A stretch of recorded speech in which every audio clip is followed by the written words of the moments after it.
reality, my diamonds that cold. Versace trunks, I hit my backstroke. Knock on the door, she at the back row. Welcome back to Houdini is Hip. In this part, we're looking at simulations, but more specifically, we're looking at Vellum. So we looked at particle simulations in the last part, or pop networks as they're commonly known. And we didn't exactly go into kind of the specifics, the technicalities and all of that. I kind of just showed you how to use a pop network, the kind of basics of making a spark system, and nothing too in-depth. I didn't want to overwhelm you with kind of how it all works. In this part, I'm going to start by kind of explaining that. And then we're going to look at Vellum. So Vellum naturally leads on from particles, and the reason is that Vellum also uses points. So particle systems are just sets of points that are doing particular things, but Vellum adds constraints and extra factors to consider for the simulation. So we're going to go right ahead into Houdini, and in here, I'm just going to generate some points. So let's create a geometry node. You don't have to follow along. It's just kind of an explanation. If I create a grid, right? So just a grid node over here, and then a scatter node. Before I plug the grid into the scatter, what I have here are just some points, but they're connected together to create primitives, right? So we have a bunch of points. You can see them over there if I enable our point display or if I enable point numbers. Those are all points. So over there, 1, 2, 3, 4, all of those are points. And inside of those are primitives, right? Those 4 points make up a primitive and so on. So if we look at primitive numbers, you can see that each of those are also a primitive. All right, so we have points, we have primitives. When we work with a pop network, we don't work with primitives at all. We just work with the points. So what that looks like, and I'm not going to use the scatter node immediately, what I'm going to do is use an add node right over here. And I'm just going to say delete geometry, but keep the points. Right, so now we just have points. So if I look at that now, those are just the points. The geometry has been removed. So the primitives have been removed. So this is the same thing as if I were to plug a grid into a scatter node, right? And just generate some random points like that. Then obviously you can put that into a pop solver or just put the grid straight into the pop solver and the pop solver can generate those points for you. Now in a pop solver, there's a bunch of things that happen that kind of go on behind the scenes, right? Those are all of the things that generate those attributes. So remember, when you use a pop network, you end up with that long list of attributes. And those are all for different things, right? There'll be like an age attribute, a life attribute. Those two will work together to tell you how far along a particle is in its lifespan. And then when it reaches its lifespan, remove the point, all of those things, right? There's things like velocity. And all of those things are generated by the solver. And honestly, we could do that ourselves if we really wanted. In fact, there's a solver node, which is just a complete bare bones version of an actual solver, right? So I'm just going to plug this in over here. And the solver node, what it does is it takes our geometry, so those points that we're bringing in, it allows us to do something, and then it feeds it back in for the next frame. And that's exactly what an actual solver does, like the pop solver. However, the pop solver has a bunch of things that it does. This doesn't do anything at all, right? If you play it back, it'll generate that blue bar for us, but it's not actually doing anything. It's just an empty solver. And you can do stuff on this, like if I had to go ahead and put in an attribute wrangle over here, and then I just had to say, let's move each point up by a random amount. So then I would say something like v at p for position, at dot y, which is the y component. So x, y, and z, we're just singling out the y component. And we're just saying plus equals a random value based on the point number. So random at pt num, and then multiply that entire thing by 0.1.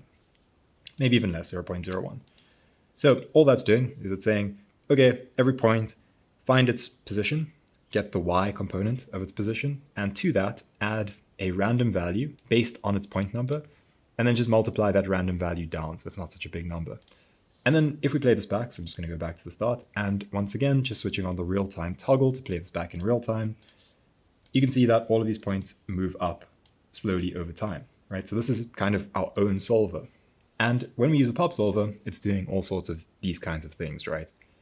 Now, the limitation of the pop solver is that it doesn't really interact with other particles, right? So if we have particles that we'd like to have intentionally collide, they're not going to collide. That's just not how the pop solver works. The pop solver is useful for things where you don't notice any sort of collision. So that might be something like rain, right? You'd never really notice two raindrops hitting each other unless you're like really close up. But then again, you wouldn't use a pop solver for that. So pop solvers are super useful for things like dust in the air, for things like rain.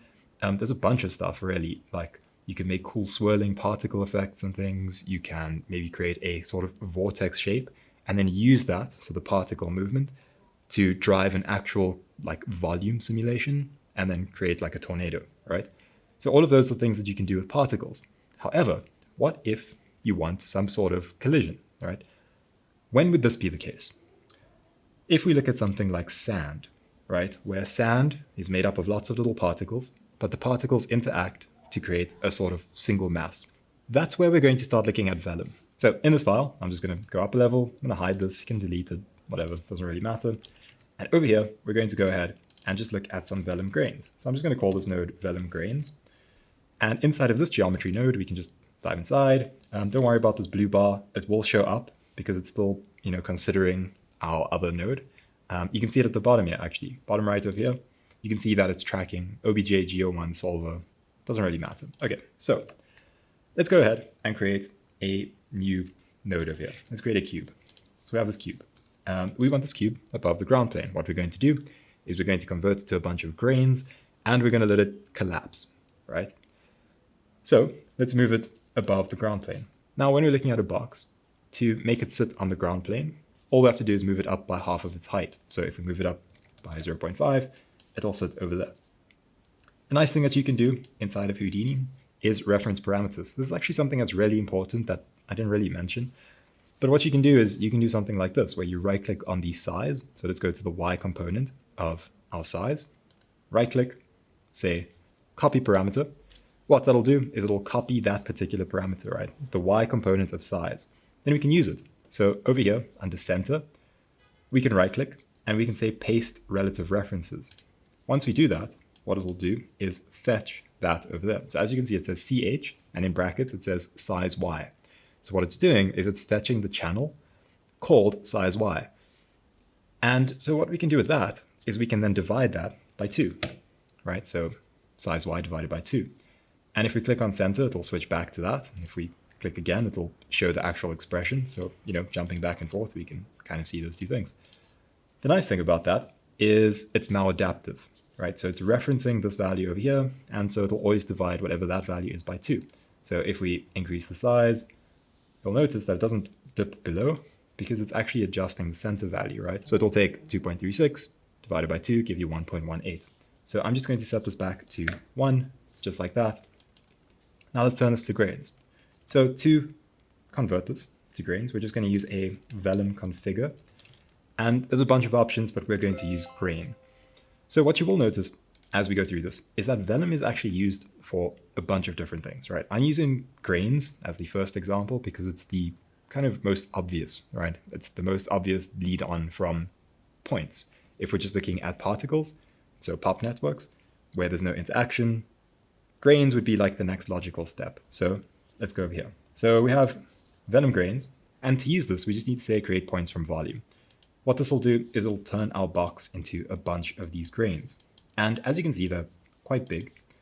All we have to do is change the particle size. The smaller the particle size, the smaller your particles. So 0.003. Those are pretty small particles. So that looks cool. And so what that's done is it's just created some particles for us. So there are some other settings that we're not going to bother with right now. However, there is something that is important over here. What you'll notice is that this Vellum constraints grain node has 3 inputs. And this is something that's very common when working with Vellum. You'll see it all the time. What it does is it doesn't only take the points or geometry into consideration. It also has constraints and colliders. So that's what those 3 inputs are for. The first input is what you want as like grains or cloth or whatever you happen to be working with in Vellum. The second input are the constraints, and I'll get to that a bit later, but then the third input, that would be colliders. So if you have a piece of cloth and you want a sphere to kind of push the cloth aside, you'll add that sphere into the last input. Right now, we don't have any constraints or collisions, so we're not going to be focused on that right now. After this, we're just going to go ahead and use a Vellum Solver. So Vellum Solver. And what the Vellum Solver has is 3 inputs, right? 1 for each of these. And if you want to just easily connect them up, all you have to do is take that first input of the Vellum grains, then you press tab, and then you type Vellum Solver. Just a nice little thing, it'll automatically connect up all three. So even if you don't have all three, just connect all three up, it'll use it if it's there. So all we're doing is we're creating a box, we're converting it to some grains, and then we're plugging it into a Vellum Solver. Now this Vellum Solver doesn't quite look like the pop network that we worked with before. However, that's because Houdini has been making working with simulations a lot easier. They've been doing things like this, where all of your settings are kind of contained on the outside of the node, right? As opposed to when we create a pop network. So let me just create a pop network, and you have to dive inside, and you have to go onto the solver, and you have to work with everything in this sort of system. They've just kind of made it easier by containing everything inside of this node and giving you access to all of the settings you may need access to. However, if we double click on this, what you may notice is that we have object, Vellum grains, so that's our object. Inside of there, you have Vellum Solver .NET 1 forces, right? So what we're actually doing when we're double clicking on this is we're going to this path over here. It's hiding two paths from us, and we can actually see those paths. Don't worry about this too much. I'm just going to unlock this so I can actually dive inside and show you. But if we dive inside here, you'll notice that there's a bunch of things that it's doing behind the scenes, right? And the important one that I want to show you is this over here. There's a .NET inside. So this .NET over here is this over here. And no surprise, it's exactly what you'd expect it to be. So if we just look at this, press L to lay out a set of nodes automatically. So it just neatens things up. It's exactly what we were working with before, right? So it's a solver, an object on the left, sources on the right. And then into the middle, that's just some forces that you can add, separate forces. There's gravity, there's some colliders. So don't worry about everything that's going on inside of this Vellum Solver. What I wanted to show you was that inside of this Vellum Solver, there's still a .NET, right? It still works the way that all dynamics work inside of Houdini, but it's now this nicely little contained node with all of its settings over here, right? Okay, so let's go ahead and set our display flag. We'll ensure that we have our real-time toggle on, so it plays back at real time. And then we'll just play this back. And there goes our cube, right? It just falls. The reason is we have gravity by default when working with the Vellum Solver, but we don't have a ground plane. To activate it, just go over here to the collisions tab, and it'll activate your ground position. Just like that, now your grains should collapse and fly all over the place. Okay, so what's the issue? Why are they not behaving like grains? This isn't exactly what you'd expect grains to behave like. Well, this is where we need to start looking at some of these settings. So the first thing is we're going to go over to the forces. And what we'll add is a little bit of velocity damping. So let's just do 0.025. All that does is it reduces the amount of velocity in the simulation each step. So each time the simulation runs, it'll have a little bit less velocity. What that allows is for things to just kind of slow down nicely over time. So you won't really notice much of a difference when you do that. There's a slight difference, but not much. The next thing that we want is this dynamic scale under friction, right? So friction over here, the easiest way to understand dynamic scale is that if something's moving, how much friction should it have? So when these particles start moving, all of a sudden they have very little friction because our scale over here is quite low. So all we have to do is push this up to like 0.4, and this will already make it look a lot more like a bunch of grains, right? So as you can see, that now looks like some grains collapsing. However, it still doesn't quite look like grains. So we're going to go over to the Advanced tab. Over here, under the Advanced tab, there's some settings for grain collisions. Under the Grain Collisions tab, you'll notice that there's a repulsion weight and an attraction weight. The repulsion weight is what you'd expect. It's how particles are kind of pushed apart from each other. And you need that, because if you don't have that, it will act as if they don't really exist and they'll just kind of pass through each other. However, if we give it an attraction weight, it'll also kind of pull things together. So we can do that. We can just go ahead and add an attraction weight of 0.1.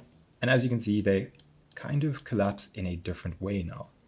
They're a lot more stable and kind of behave more how you would expect of grains. And we can increase this, right? If you make this really high, so like 0.5, it'll almost start to look kind of gelatinous in the way that it behaves. So let's just drop this back down to 0.2. That should be a nice value. And we just have some grains that kind of collapse. Okay, so that's all right. The interesting thing about all of this is that you can always swap in a new input. So let's just use a rubber toy. So test geometry rubber toy. And what that will give you is this flippy over here. I'm going to just move him up a little. So we'll move him up by 1 on the y-axis. We're going to plug him into the Vellum constraints grains and then put him into the solver, play it back, and watch this collapse. Great. So we have some grains collapsing. Now, something that's happening here is that it seems as if there's some bounce to these particles, right? They kind of land and then bounce back up. And what's happening there is something very similar to what happened in our pop network. If we look back at that tutorial, there was something initially that we had with our particles.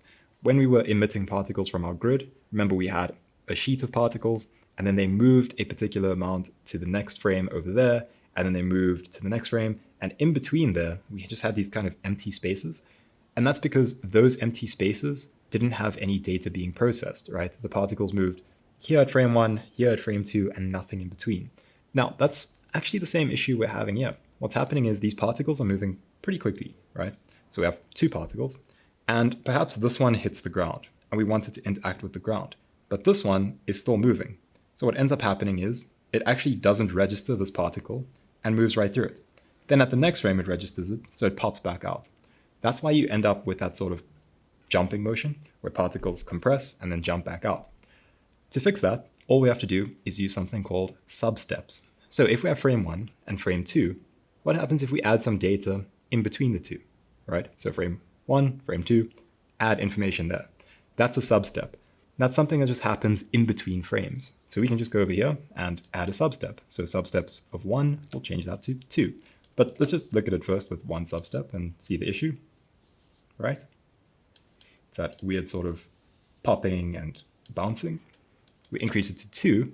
What should happen is now it should register that, okay, there's a particle here. Let me not go through it. Let me interact with it immediately. This will give you a much nicer looking simulation. As you can see, it now behaves how you would expect it to. So, awesome. We've figured out how to use grains using Vellum. So, as I said, Vellum is point-based. So what you're seeing here are just points, right? They're not actually little spheres. They're being displayed as spheres, but they're not actually spheres. They're just points. They're points that have a kind of collision radius. Now, this isn't something that you would do in pops, right? So that's the step that we've taken. We've gone from pops, where there's no collision between particles, and we've moved to Vellum, where there's now a collision between particles. However, Vellum also allows you to take those particles and actually constrain them. So if we have a particle here and a particle here, we can say, okay, put something in between it to constrain it. Perhaps it's like a line or something. So these particles always stay the same distance apart, right? Something like that. One of those constraints is glue. We can actually glue points together. And when I say glue, you can think of it more as an inclination for points to stay together. So if you have a really strong glue strength, points will stay really tight together, almost forming a single mass. And if you have a fairly weak glue, they might be able to like jiggle about a bit. And if you have a glue that can break, they might be able to like wobble a bit, but if there's too much force, then they'll come apart, right? All of those things are possible with Vellum. So let's go ahead and actually do that. So what we're going to do is after we've configured our grains over here, we're going to create some clusters. To create a cluster, you can use the cluster points node. So we have this cluster points node. And what we're going to do is we're going to take the first output of our Vellum grains over here and plug it into the points to cluster. So first input here. If you click on that, set the display flag, you'll notice that we have these clusters of different colors, right? That's all that this node is doing. It's just creating some clusters for our points. Now, remember, this is first input, right? So this is actually the source for our simulation. Remember, the first one is your source for the simulation. The second input are your constraints, and the third input is just a collision. So over here, our clustered points, we don't actually need to change anything. You can play around with the settings, obviously, like you can change the number of clusters and things, whatever you want. I'm not going to do anything. I'm just going to use the default, and then I'm going to plug it in, right? So plug it in into that first input of the Vellum solver. So all we're doing is we're going and we're adding something over here. Now, what I can do is use a Vellum glue. Vellum glue will fit in over here, right? Afterwards, you can just plug it in over there. As long as you hover over those inputs, it'll kind of slot in. You can also just connect this up manually, but it's a bit of a pain. So we now have our cluster points coming into the Vellum glue. All right, so we have this Vellum glue, and the first thing that we need to do is just tell it that, all right, we need to run this over points. So the group type to run over for our geometry is points, right? because what we're giving it are a bunch of points. Sometimes you do want primitives, not in this case, we're working with grains. So once we have that, we can go over here to the glue search. Under the glue search option, we're going to activate the cluster attribute. Now, the cluster attribute is generated on our cluster points. If we check the attributes, we have CD cluster. Cluster is the attribute that this Vellum glue will use. What it'll do is it'll only glue things that are in the same cluster. So if we have cluster 1, everything in there can be glued together. Cluster 2 can be glued together, but there won't be any intersection between the two. So let's go ahead and set this up. But to do that, I'm going to drop a null. This is just going to make it easy to visualize our constraints. So take this pink output, that's your constraints, plug it into the null. If we now set our display flag on the null, you'll notice that we have these points. All this is showing are the constraints of our simulation. So what we can do now is we can increase the maximum search distance on our glue node over here to something like 1. All that's doing is it's saying, okay, if we're going to be gluing things together, how far can points be apart before we actually glue them? So we're going to set that to 1, and then we're also going to increase the constraints per point. Oh, and one other thing, we also just need to tell it that the target group will be points, right? Okay, so now it's working. So the reason we have these two over here is the geometry. That needs to be set to points because we're working with points. But what it needs to glue to, those are also points. So just set them to points. So those two just need to be set to points. Okay, back to this. So the way that this glue search works is inside of our clusters, search for points that are a maximum distance of 1 unit apart, find a maximum of 10 points, and then glue some of them together, right? The number of constraints to generate per point at the moment is 3. So we can increase this to something like 10. You'll notice that our constraints become a lot more dense. So this would result in much stronger constraints because there's more connections between things, right? So if we now go to our Vellum Solver, so I'm just going to jump back to the start of here, into our Vellum Solver, and we play this back, let's see what we have. Okay, so nothing really noticeable just yet. All that's happening is that it looks a little bit more gelatinous than it did before, but nothing really has changed. So we're going to go back to the Vellum glue, and over here we have some more options. We have stretching over here, and we have some other options at the bottom. Let's first focus on stretching. So stretching is just how much those points can move apart. How much will the thing connecting them, so these constraints that we've created over here, and I'm just going to name this constraints, just so that you know what I'm looking at over there. Constraints. How much can these constraints, so these are all lines connecting our points, how much can they move apart, right? How much can they stretch? And so if they have a high resistance to stretch, and then you give them a source of impact, they're not going to budge, right? So if we increase the stiffness, these points will stay together more tightly. So let's do that. Let's increase the stiffness over here by a factor of 10,000. So 1 times 10,000. And let's go ahead to our Vellum Solver, play this back. And now you should notice something kind of interesting. Each of these clusters are kind of sticking together. And what it's done is it made them look kind of bouncy.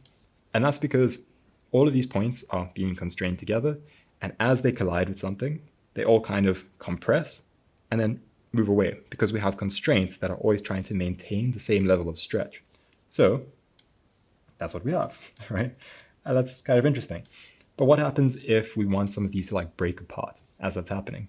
Cool, we can go to our Vellum glue and we can tell it based on a particular threshold, break apart. So 0.1 is pretty much nothing. We'll set this to like 5. And now when this collapses, we should notice something a bit different.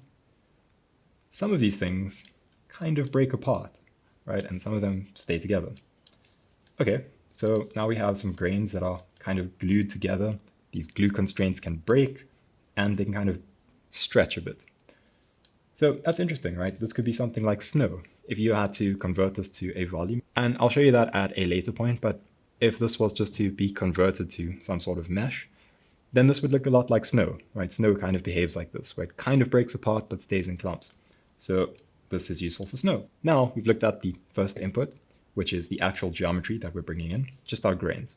Second input that we've looked at now are these glue constraints that we've created. So second input, constraints. Third input, this one we haven't looked at yet. Third input, those are collisions. So let's go ahead and just use that box that was created earlier. So I have this box over here. I'm going to template our rubber toy. So remember, the one next to your display flag is the template option. So I can just see it over there. I'm going to go ahead and at frame 1, I'm just going to move my box across this way.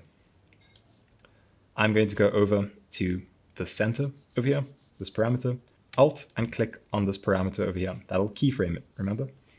And now I can move along to say frame 72, move this box along, hold Alt, click on that parameter again, set another keyframe. So now the box will move across. Once we have that, we can plug it into the collisions of our Vellum constraints. So now what we end up with are all three inputs being used. We have grains coming into the first input, we have our constraints in the second input, and in the third input, we have our box. So if we go to the end now, where we're using the Vellum Solver, we can play this back. And now we have this extra thing, right? This box that's over here now moves along and pushes our grains aside, which is pretty cool, right? So I'm going to switch off the template for that. And let's take a look at all three of these things that we've created. So let's drop another null. We'll call this one Geo. And then we'll make another null, and we'll call that one Collider.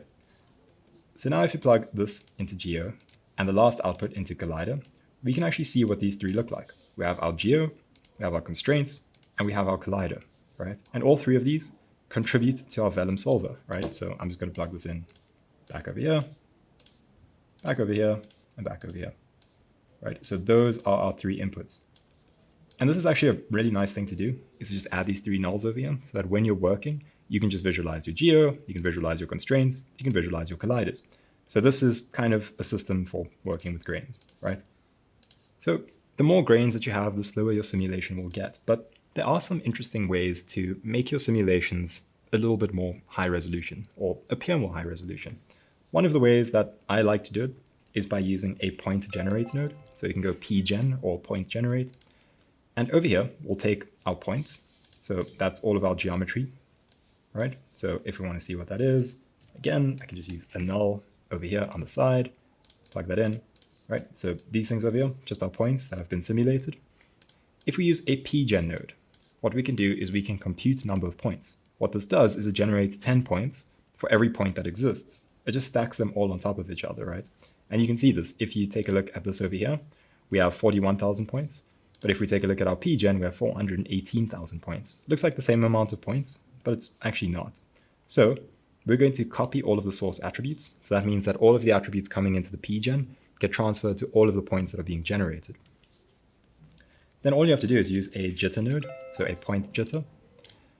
And what this does is it kind of just fluffs up all the points. So all those 10 points that were stacked perfectly on top of each other, they'll now be pushed apart. So we can just reduce the scale on that to something like 0.05, or even lower, like 0.025. And what that does is it pushes the points a little bit apart. So we have this, and then we have this, right? Okay, and then all we have to do is drop an attribute wrangle. And over here, we just have to reduce our p-scale, right? So p-scale is what's defining how big these points are. So all of these over here have a p-scale, and we can look at what that p-scale is. If we set our display flag on our null, go over to the geometry spreadsheet, we can just scroll over to p-scale or just type it, right? Typing is honestly the easiest way. P-scale 0.015, right? So we want it smaller than that. So we have our point generate, then we point jitter, and then over here we can just take our at p-scale and say times equals 0.5. So we're halving it, all right? And now we can look at this as lit spheres again. If we press D in our viewport, go over to our geometry tab, and down where it says display particles as points, just switch that to lit spheres. And what you have now is what appears to be a much higher resolution simulation. It's just trickery, right? You have this sort of low resolution sim, you pgen, you jitter, and then you reduce the scale, and you go from this over here to this over here. And you can, even increase this further. You can do like 15, and then reduce the scale over here to like times 3, right? And all of a sudden, what was once a pretty low resolution sim now looks like a pretty high resolution sim. And so this is something that I would recommend doing for getting better looking grain simulations. So I'll just show you more tips like this as we go along in the series, just for making your simulations look a lot better. Like a simulation at this resolution would take really long, but if you work with it post simulation, then it doesn't have to recache all of the frames, right? It's now working off of the cached data. So all of this data over here, and it's doing all of these steps afterwards. So it's pretty quick, right? Now it just looks really good. And of course you can remove colors and stuff if we want this to look like snow. So let's just go ahead. Boom. Null. And snow. Suddenly we have snow, right? So something like that. Cool. So that is all that we are going to be doing in this part. Do hope you enjoyed this part. This is where it starts to get really interesting. We're going to be starting to work with a lot more kind of interesting simulation type things. This is just the first part of Vellum. I still have a lot more to show you with Vellum. So this is just the first part. We're going to be looking at it again in the next part. We're going to be looking at things like cloth and Vellum fluids, just everything, right? Tetrahedral soft bodies. We're going to be looking at all of the kind of Vellum stuff. And then we'll move on to pyro. So fire, explosion, smoke, all of that. And then finally, we'll look at flip. So fluid simulations, because those are technically the most complex. So we're leaving that for last. So I hope you enjoyed this part, and I hope to be seeing you next time. If you did enjoy this video, please leave a like, please subscribe. And if you really like this, then go ahead and hit the join button. You can support our work, and it really does help us. So hope you do consider. Thank you for watching. I'll see you next time. Bye.